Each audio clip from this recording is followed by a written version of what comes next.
tadi sudah disinggung sedikit dengan pembicaraan di awal bahwa ke depan mungkin dengan membatasi tupoksi Bawaslu fokus pada pengawasan, bisa jadi peradilan khusus pemilu itu menjadi sebuah keniscayaan untuk bisa diadakan. Nah, ini mungkin nanti Mas Minan minta pandangannya bagaimana kira-kira desain peradilan khusus pemilu ini dalam konteks ketatanegaraan yang bisa match dengan aparat penegak hukum yang memang sudah ada gitu, dengan peradilan yang sudah ada. Ini kira-kira pilihannya mengintegrasikan sistem peradilan pemilu, bukan mengintegrasikan kelembagaan yang mengadili perkara pemilu. Nah, ini kira-kira bagaimana? Karena kita juga melihat tadi untuk masalah krusial di penegakan hukum pemilu, salah satunya adalah Bawaslu, Pak Gakumdu, Sentra Gakumdu, di mana kemudian dari catatan November 2019 ada 2.789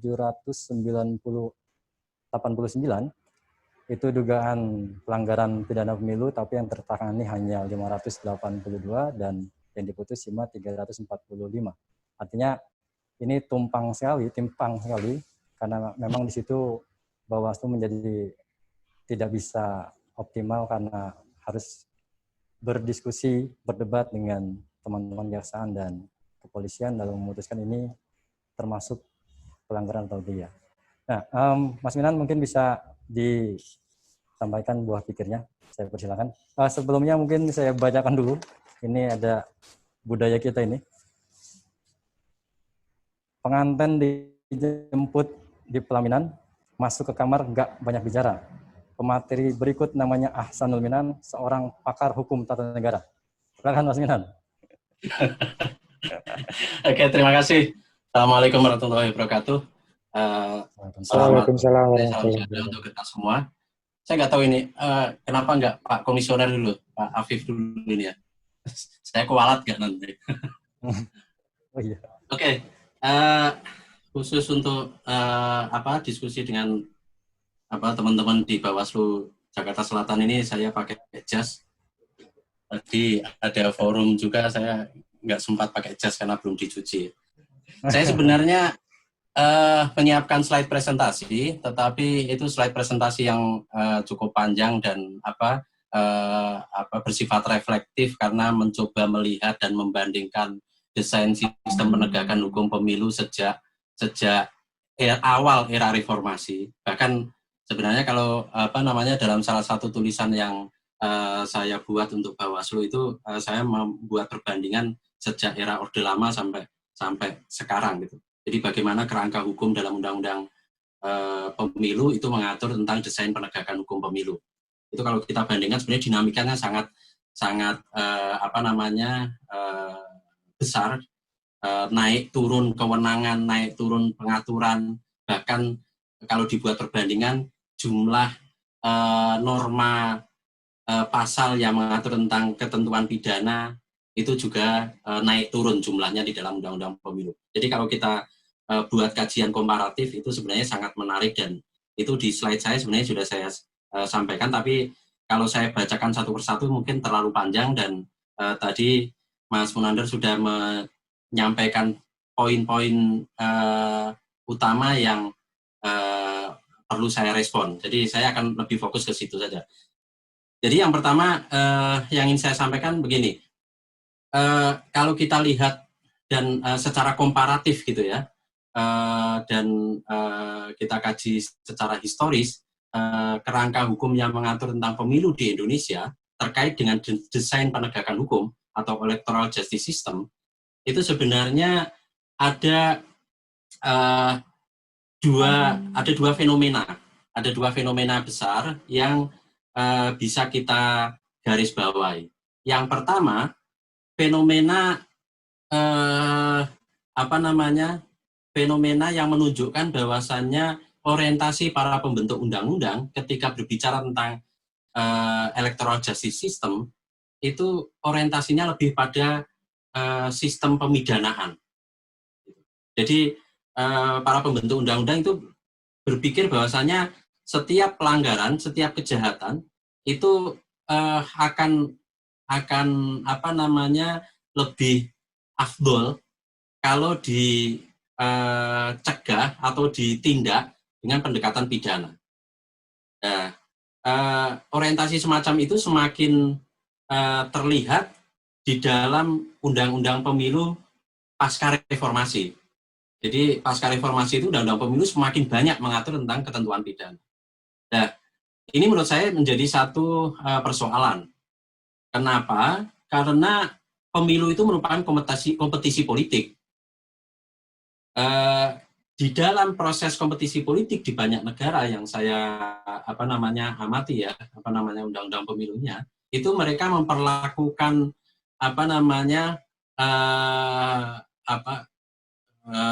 pelanggaran itu lebih banyak diperlakukan sebagai pelanggaran administrasi dibanding pelanggaran pidana. Kenapa? Karena di dalam kompetisi pemilu itu pelanggaran administrasi itu lebih mudah ditegakkan, prosesnya lebih cepat, dan dampaknya atau efeknya itu lebih besar. Efek jerahnya, deterrent efeknya itu lebih besar. Kenapa? Karena di dalam pelanggaran administrasi itu sanksi bisa diberikan tidak hanya dalam bentuk mengurangi hak-hak peserta pemilu atau hak-hak stakeholder di dalam mengikuti proses kompetisi pemilu, tetapi bahkan sanksi administrasi itu bisa sampai kepada pembatalan peserta pemilu untuk mengikuti proses berikutnya atau bahkan pembatalan tingkat keterpilihan. Jadi dampaknya lebih besar dibandingkan dengan dampak pidana. Kenapa? Karena kalau dampak pidana itu hanya kenanya ke orang per orang. Jadi kalau ada money politik dan itu dilakukan secara terstruktur, masif, dan sistematis, itu yang kena bukan partainya, bukan calonnya, tetapi ya orang-orang yang di lapangan membagi-bagi duit. Padahal banyak juga orang-orang yang ditugaskan bagi duit itu sebenarnya mereka tidak punya kepentingan langsung gitu, hanya di order saja. Jadi deterrent efeknya tidak terlalu kuat kalau di dalam pidana pendekatannya pidana. Itu yang masalah menurut saya yang pertama. Jadi dalam undang-undang pemilu kalau kita lihat konstruksi undang-undang pemilu terkait dengan desain sistem penegakan hukum pemilu itu ancaman pidana atau pendekatan pemidanaan itu yang ditonjolkan. Pasal-pasal pidana itu sangat banyak, terutama pasca di undang-undang pemilu pasca reformasi. Sedangkan yang pelanggaran administrasi itu dibuat tidak jelas. Kalau kita lihat rumusannya pelanggaran administrasi kan hanya pelanggaran terhadap prosedur dan tata cara. Itu sampai sekarang Bawaslu aja bingung. Apalagi Bawaslu yang di level bawah. Ya. Prosedur dan tata cara itu seperti apa sih? Konkretnya sebenarnya seperti apa sih? Apa yang membedakan dengan sengketa? Itu nggak clear sama sekali. Nggak clear sama sekali. Nah, ketidak-clearan itu saya melihat berangkat dari orientasi itu, cara pandang para pembentuk undang-undang yang mengutamakan pendekatan pidana dibanding pendekatan administrasi. Nah, menurut saya ini penting untuk dipikirkan kembali agar kita mencoba mengubah dan memprioritaskan pendekatan sanksi administrasi dibandingkan sanksi pidana. Pertanyaannya, apakah kemudian pendekatan pemidanaan itu nggak penting? Penting, karena memang dalam praktek-praktek pelanggaran pemilu itu ada yang bersifat kejahatan. Itu. Pendekatan pemidanaan terhadap kejahatan itu, praktek kejahatan itu tetap penting. Misalnya dia melakukan manipulasi, dia melakukan kekerasan, intimidasi dan sebagainya, itu tetap pidana. Tetapi pemidanaan untuk pemilu itu nggak perlu diatur dengan hukum acara khusus. Jadi dia dan bahkan tidak perlu diatur khusus di dalam undang-undang pemilu. Dia bisa saja dimasukkan dalam KUHP, tetap pakai KUHP dan prosesnya tidak perlu mengganggu proses administrasi penyelenggaraan pemilu. Kenapa bisa semacam itu? Karena dalam pemidanaan pemilu itu yang dihukum itu adalah pribadi-pribadinya. Jadi tidak terlalu diperlukan koreksi administrasi terhadap dampak dari perbuatan pidana itu. Jadi kalau saya usulkan itu fokus atau orientasi dalam pengaturan sanksi dalam undang-undang pemilu itu difokuskan atau diperbesar ke sanksi administrasi, pendekatan sanksi administrasi, yang sanksinya bisa sampai ke pembatalan, ke keterpilihan, pengurangan hak, pembatalan sebagai peserta pemilu, pengurangan hak-hak tertentu untuk kampanye dan lain sebagainya. Terus kewenangannya nanti bisa diserahkan ke Bawaslu. Sedangkan yang pidana pemilu itu hanya difokuskan pada apa namanya tindakan-tindakan yang bersifat kejahatan. Ya, dan itu bisa menggunakan KUHP biasa dan hukum acaranya KUHP biasa. Jadi nggak perlu lex spesialis yang 7 hari dan sebagainya, yang itu dalam prakteknya malah menyulitkan gitu. Kenapa menyulitkan? Karena kalau tersangkanya kabur gitu aja, itu sudah selesai perkara. Kabur 1 bulan udah kedaluarsa gitu.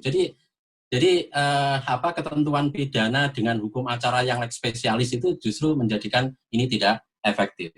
Apalagi kalau kita merujuk pada penelitian Bawaslu tahun 2019 di buku riset evaluasi yang klaster penegakan hukum pemilu, sekaligus promosi ini, di mana saya editornya.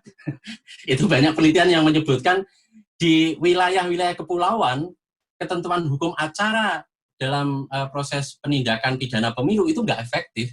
Di wilayah kepulauan dikasih waktu 7 hari itu nggak jalan itu. Wong untuk memanggil saja, ngirim surat itu menunggu jadwal kapalnya. Kalau kapalnya seminggu sekali ya berarti ya udah kedaluarsa, kira-kira begitu. Nah, jadi itu menurut saya perlu diubah mindset cara pandang dari pembentuk undang-undang. Itu yang pertama. Terus yang kedua, di dalam desain penegakan hukum pemilu di Indonesia, di dalam undang-undang pemilu, itu memang terlihat ada ketidakjelasan serta integrasian kelembagaan penyelesai perkara pelanggaran maupun sengketa pemilu. Jadi istilah dari teman saya Agus Riwanto itu too many room for justice. Jadi terlalu banyak ruang, terlalu banyak lembaga yang diberi wewenang untuk menangani masalah hukum pemilu. Ada Bawaslu, ada pengadilan umum, ada PT-UN, kemudian ada MK. Kalau di negara lain itu ya hanya Mahkamah Konstitusi untuk perselisihan hasil, terus di luar itu ya peradilan pemilu, peradilan khusus pemilu, atau pakai peradilan umum biasa. Jadi nggak terlalu banyak lembaga yang dilibatkan dalam proses penegakan hukum pemilu. Nah, dampaknya apa kalau terlalu banyak lembaga? Ya too many room for justice itu dampaknya adalah potensi tumpang tindih putusan itu semakin besar. Dan itu di buku riset Bawaslu itu diteliti secara mendalam terkait dengan itu. Ada banyak kasus yang tumpang tindih putusan itu terjadi. Dan itu menyebabkan KPU kesulitan ngikut yang ini salah, ngikut yang itu salah gitu. Jadi serba salah, kira-kira begitu. Nah, penyatuan terhadap lembaga penegak hukum pemilu itu menurut saya bisa dilakukan dengan cara melanjutkan desain pengenaan sanksi tadi. Kalau pengenaan sanksinya itu sudah didorong mayoritas ke sanksi administrasi, maka sebenarnya lembaga penegakan hukumnya bisa cukup Bawaslu seperti sekarang, terus nanti kalau mau banding ya cukup sekali di PT-UN, selesai. Nah, itu. Terus pidananya ya pakai pidana umum, pakai KUHP umum. Itu. Jadi persoalan-persoalan kedaluarsa itu nanti bisa dihindari. Nah, sedangkan yang untuk perselisihan hasil ya, karena sudah ada di konstitusi ya tetap di MK. Jadi semacam itu. Dengan penyatuan penanganan pelanggaran administrasi itu ke Bawaslu dan kemudian rezim pengenaan sanksi itu lebih banyak didorong ke administrasi, saya kira 60-70% masalah itu bisa selesai. Tentunya dengan catatan sistem rekrutmen dan kualifikasi calon anggota Bawaslu di seluruh tingkatan harus diubah. Jadi kualifikasi calon kualifikasi calon pengawas pemilu itu harus difokuskan pada orang yang memiliki kompetensi di bidang hukum, karena nanti kewenangan dalam penanganan masalah hukum pemilu itu menjadi prioritas dari tugas Bawaslu. Nah, kalau desainnya sudah dibawa ke arah semacam itu, maka Bawaslu bisa didorong menjadi lembaga yang benar-benar fokus menangani penegakan hukum pemilu. Fungsi pengawasannya bisa pelan-pelan dikembalikan ke masyarakat. Itu. Saya kira itu beberapa bahan diskusi dengan merespon pertanyaan pancingan dari Mas moderator Mas Munandar tadi. Tetapi untuk materi presentasinya saya sudah siapkan, saya sudah serahkan ke panitia sebagai bahan untuk pertanggungjawaban administrasi. Ini sudah di-share di grup chat. Terima kasih. Assalamualaikum warahmatullahi wabarakatuh.